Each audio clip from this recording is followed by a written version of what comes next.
संगीत ईयरफोन्स में से निकलकर ट्रेन के सरपट संगीत से पूरी टक्कर ले रहा था। फॉरएवर टनन्ना तो छक छक छुक दुक डडर टू, अगर तुम इतना तेज म्यूजिक सुनोगे तो तुम्हारे कान खराब हो जाएंगे, अधेड़ सज्जन ने विनम्रता से धीरे से कहा।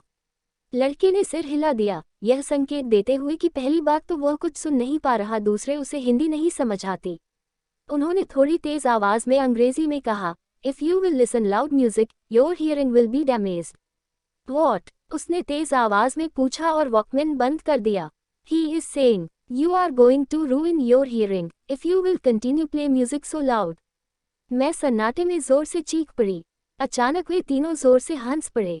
छोटे लड़के ने हंसी रोकते हुए टूटी फूटी हिंदी में गोअन ढंग से कहा, अच्छा शुक्रिया, और ईयरफोन को गले से लटका लिया और वॉकमैन बरमूडा की लंबी लटकती जेब में डाल लिया, जिससे वह लटक गई। मैं झेपकर उठ खड़ी हुई और हैंड टॉवल लेकर बाथरूम जाने का उपक्रम करने लगी।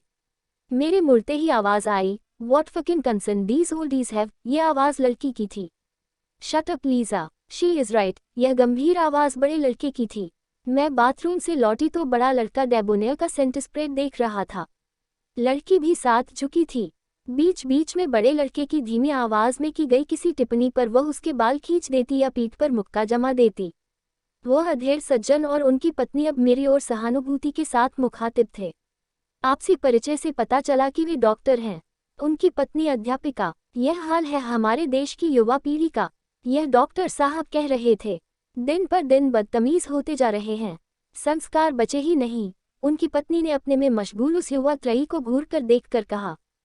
छोटा लड़का थोड़ा झिझका और प्रतिक्रिया में उसने अपने जांघ तक ऊंचे चढ़ गए बरमूडा को नीचे खींच लिया और खिड़की के बाहर देखने लगा। हमारी भी गलती है, हमारे पास समय कहाँ है जो इन्हें संस्कारों का पाठ पढ़ाएं। मैंने ठंडी सांस लेकर कहा, देखने में तो मिडिल क्लास लग रहे हैं, पर फैशन और रहन सहन देखो, ये क्रिश्चियन तो होते ही ऐसे हैं। देख रही हैं न, कितनी बेशर्मी से गंदी गंदी किताबें देख रहे हैं, बड़े बूढ़ों का लिहाज ही नहीं है। डॉक्टर की पत्नी ने फुसफुसाकर कहा, बात खाली एक जाति की नहीं है, हमारी यंग जनरेशन पूरी की पूरी ही ऐसी है। कुछ वेस्टर्न कल्चर का असर था, बचा खुचा टीवी चैनल्स ने पूरा कर दिया। इन लोगों को इतनी छूट है, हमें कभी थी क्या? डॉक्टर ने कहा, हाँ, हर पीढ़ी में अच्छाइयाँ और बुराइयाँ रही ही हैं। हाँ जी, पर यह पीढ़ी तो, इनमें समझदारी नाम मात्र को नहीं है। देखो इन्हें, बस फालतू जोश, कुछ कर दिखाने, कुछ बनने बनाने की न तो काबिलियत है, न अक्ल न हिम्मत। सोशल वैल्यूज के नाम पर जीरो। अपनी तर्जनी अंगूठे से जोड़कर उन्होंने जीरो बनाकर दिखाया तो वही युवा त्रयी उन्हें आश्चर्य से देखने लगा। दरअसल ये लोग भोगवाद में विश्वास करते हैं। जो आज मिल रहा है भोग लो, कैसे भी पैसा कमाओ और खर्च कर लो, मजे करो बस, बाकी दुनिया जाए भाड़ में। डॉक्टर की पत्नी उन्हें घूर घूर कोस रही थी। वे तीनों समझ रहे थे कि हमारी बात का विषय वे तीनों ही हैं। शायद इसीलिए छोटा लड़का वॉकमैन सुनते सुनते जोर से गाने लगा था और उन्हें चिढ़ाते हुए वह लड़की लड़के से एकदम सटकर बैठ गई। लड़का गिटार पर कोई गोंद धुन बजाने लगा था। भोगवाद कहे या भौतिकवाद, इससे हम भी कहाँ अछूते हैं। हाँ, पर यह युवा पीढ़ी कुछ ज्यादा ही लापरवाह है।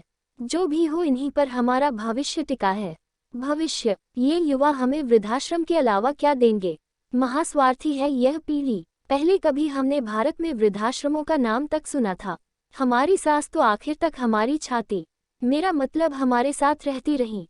डॉक्टर ने सर हिलाया और किसी सोच में डूब गए, मानो उनकी पत्नी ने पते की बात कही थी। फिर अखबार उठाकर पढ़ने लगे। उनकी स्थूल पत्नी नाश्ते का सामान सजाने लगी थी। लीजिए न कुछ। जी नहीं, मेरा कात है। मैं सफाई से झूठ बोल गई। बचपन से माँ की बंधाई हुई गांठ सफर में किसी अजनबी से कुछ लेकर मत खाना, कस गई। डॉक्टर ने तीनों युवाओं से एक औपचारिक आग्रह किया। उन तीनों ने बिना संकोच के एक एक पूरी उठा ली और खाने लगे। मुंह में पूरी ठूसे ठूसे लड़की ने कहा, very delicious aunty, what pickle is this. यह कहकर एक पूरी और उठा ली, उस पर उंगली से अचार फैलाकर रोल बनाने लगी। टेंटी, वे उदासीनता से बोली। वक्ती, ए वाइल्ड फ्रूट, डॉक्टर ने समझाया।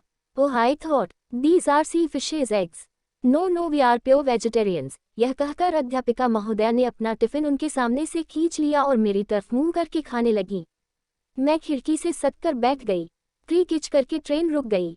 शायद चेन पुलिंग थी। यह दिल्ली के बाहर का औद्योगिक क्षेत्र था। यह तो रोज का किस्सा है। अनेक स्थानीय यात्री इस ट्रेन और फिर 8 बजे तक दिल्ली से चलने वाली हर ट्रेन में चढ़कर आते हैं, फिर बार बार चेन पुलिंग होती है। 2 घंटों में भी दिल्ली की सीमा से ट्रेन बाहर नहीं निकल पाती। शाम की ट्रेनों में भी यही हाल रहता है। काफी समय तो बर्बाद होता ही है, साथ ही ये लोग प्रथम श्रेणी से लेकर आरक्षित शायिकाओं तक हर जगह घुसे चले आते हैं।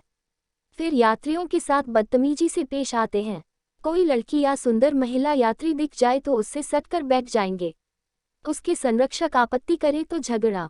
फिर तो ये लोग ट्रेन को चलने ही नहीं देंगे, ट्रेन में तोड़ फोड़ करेंगे। यह व्यवस्था का ऐसा सुराख है जो बंद नहीं हो सकता।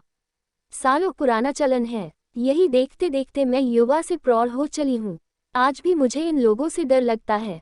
वो तो सौभाग्य से यह डिब्बा बहुत पीछे था, सो इस डिब्बे में कोई झुंड नहीं चढ़ा, नहीं तो इस लड़की के कपड़ों और अदाओं पर यहाँ तो कत्ल हो जाते। और इसके ये 2 मरगिल्ले से संरक्षक कुछ नहीं कर पाते, हिंदी तक तो ठीक से समझ बोल नहीं पाते। मैं भी सोचने लगी, ये खुलापन, इनकी इस कदर लापरवाही क्या इन्हें खतरों की तरफ नहीं धकेलती? पढ़ाई काम धंधा कुछ करते भी हैं कि नहीं? उम्र तो देखो, मुश्किल से 18-19 के होंगे, छुट्टा तो 15 का सा लगता है। उस पर कैसे होंगे वे दुस्साहसी माता पिता जो इन्हें अकेले दुनिया देखने भेज दिया? ये ही शायद ऐसे हैं, विद्रोही किस्म के बिगड़ेल बच्चे। मन किया कि मैं भी कहूँ, ब्लडी फकिंग ब्रैट्स। हमारे भी सहपाठी सहकर्मी क्रिश्चियन रहे हैं, पर ऐसा खुलापन कभी नहीं देखा। क्या ये किसी मुसीबत को समझदारी से सुलझा सकेंगे? खतरों से बच सकेंगे? छोड़ो, मुझे क्या पड़ी है, भाड़ में जाएं। अच्छा ही हुआ जो मैंने अपने बेटे बेटी को बहुत संयम और कठोर अनुशासन में पाला है। बेटा तो चलो ठीक है, दिल्ली आईआईटी में पढ़ रहा है, पर निशी। मैंने एक ठंडी सांस ली। ट्रेन धीमे धीमे सरक रही थी। मैंने स्वयं से सवाल पूछा, क्या मैंने बच्चों को सुरक्षित और कठोर अनुशासन में रखकर बहुत महान काम किया है? क्या निशी इस कठोर अनुशासन और अतिरिक्त सुरक्षित वातावरण में पलकर बेहद दब्बू बनकर नहीं रह गई? बस शादी कर देने भर से हमने क्या उसे सुरक्षित कर दिया? अपनी होनहार एमबीए लड़की को बंबई जाकर एक मल्टीनेशनल नौकरी नहीं करने दी। हम दोनों ही डर गए थे। कितना रोई थी वह, पर हमारा मन नहीं माना। बाहरी दुनिया यानी खतरों से भरी दुनिया। कह दिया था, यही रहकर करो नौकरी, या फिर कह दिया कि शादी के बाद कर लेना नौकरी। पति चाहे तो। अब एक एक पैसे को पति का मुंह देखती है। कहने को बड़ा बिजनेस है उसके परिवार में, पर 3 भाइयों में सबसे छोटा उसका पति हमेशा बेवकूफ बनता है। इसके आगे की कहानी तीसरे भाग में सुनिएगा, तीसरे वीडियो में। वीडियो को लाइक करें और चैनल को सब्सक्राइब करें। धन्यवाद।